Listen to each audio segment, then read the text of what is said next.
il y a en fait beaucoup de suspense dans la pièce, puisque on est un petit peu en fait comme les personnages, hein. On croit vraiment à l'histoire d'exercice, hein, quand on s'embarque dans la lecture. Et puis en fait on va découvrir en fait qu'on est vraiment dans une pièce, une enquête policière. Mais ça va venir vraiment beaucoup plus tardivement. Il y a vraiment une angoisse en fait qui s'installe au fur et à mesure, puisqu'en fait là, il y a un stock de nourriture, mais qui est pour une durée limitée. Des personnages disparaissent.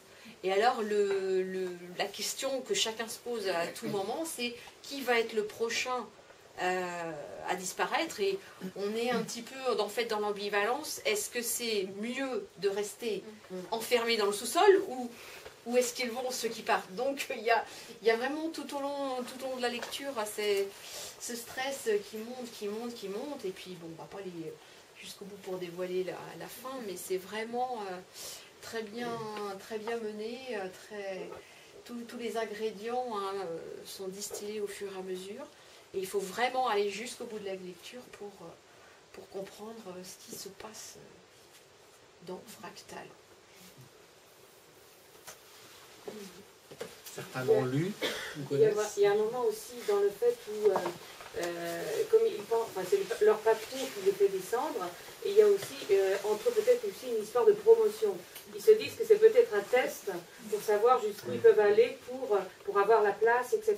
Donc il y a également des duels qui se font entre certains des personnages. Oui, toutes les ambitions sont oui, exacerbées. Par rapport c'est à vraiment tout le temps, vraiment le vrai caractère de tous les personnages se révèle, quoi.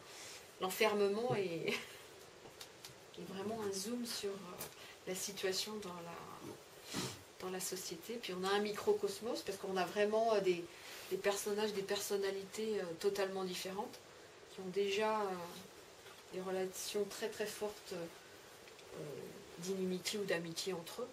Donc c'est vrai qu'enfermé, tout ça explose littéralement, tout en ayant un décor des plus minimalistes, hein, puisqu'on est enfermé dans une sorte de bunker avec des portes d'ascenseur qui se sont fermées, on ne sait pas où on va. On enferme des êtres humains de toute façon dans une espèce de sous-sol. Alors, je vais peut-être pas me faire des amis parce que j'ai des collègues de boulot qui sont là, mais non, mais à la lecture de la pièce, je me suis imaginé enfermé avec mes collègues. Et là, je me suis dit, mais qu'est-ce que... Voilà, même si on s'entend bien, bon, c'est compliqué, hein. Qu'est-ce qui peut se passer, on ne sait pas. Et cette pièce, elle a été écrite, je crois, alors peut-être pas que pour ça, mais pour être diffusée à la radio. C'est des diffusions radiophoniques. C'est effectivement qui est vraiment typique de la pièce radiophonique, c'est-à-dire avec des bruitages, on s'imagine, on n'a pas le décor, mais on s'imagine très facilement. Et peut-être effectivement que cette pièce a été créée pour le personnel de la bibliothèque départementale.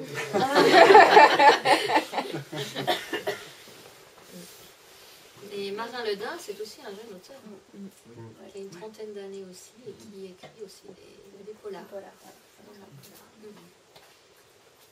Donc c'est assez étonnant de retrouver justement le genre polar en pièce de théâtre. C'est pas forcément très fréquent. Et, franchement, ça se lit comme un roman. Ça se lit comme un roman en fait. Hein. Il n'y a vraiment pas de peine. On est vite pris par le suspense. Exactement comme un roman policier. Et c'est vrai qu'on trouve beaucoup de choses dans la littérature de théâtre en fait, hein, parce que c'est pas toujours évident pour tout le monde de dire lire du théâtre, c'est pas spontané, on va voir du théâtre, hein. Mais il y a plein de choses super accessibles, très intéressantes, du polar, du fédo contemporain, on a un petit peu de tout, après on en a une autre après qui est différente aussi. Donc je vous encourage vivement à rejoindre le voyage Didascalie et compagnie.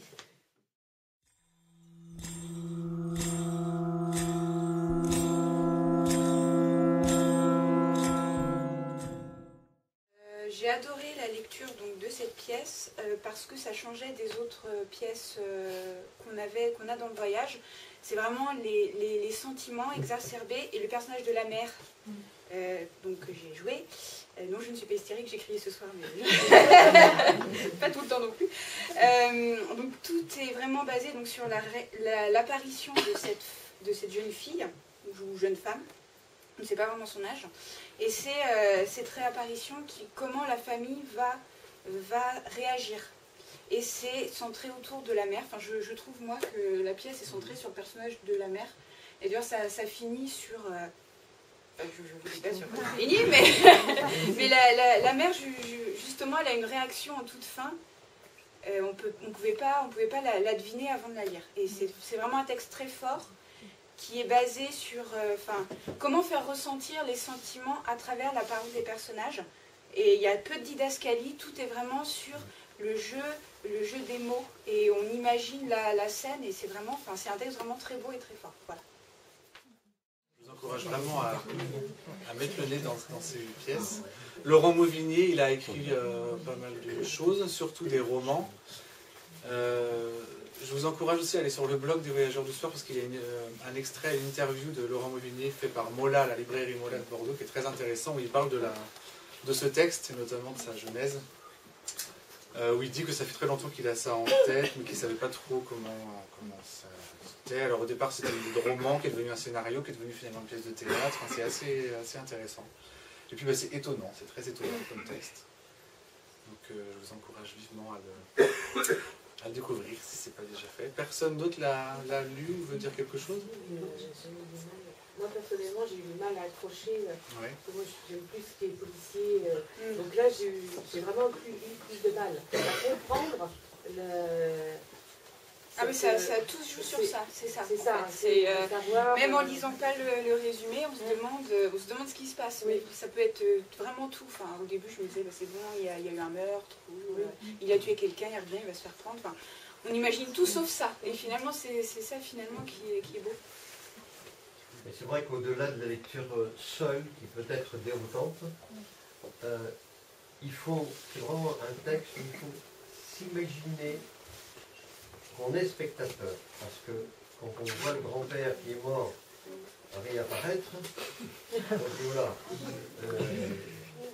j'ai de la peine à le croire, et il faut vraiment, comme on vous a regardé tous les deux ici, il faut vraiment s'imaginer tous les personnages, et puis être vraiment attentif à ce qu'ils disent. C'est une écriture, comment dire, froide, quelquefois chirurgicale, très forte.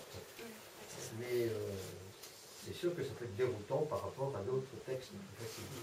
Et le fait qu'il y ait peu de didascalie, d'indications scéniques, rend quelquefois la lecture plus difficile.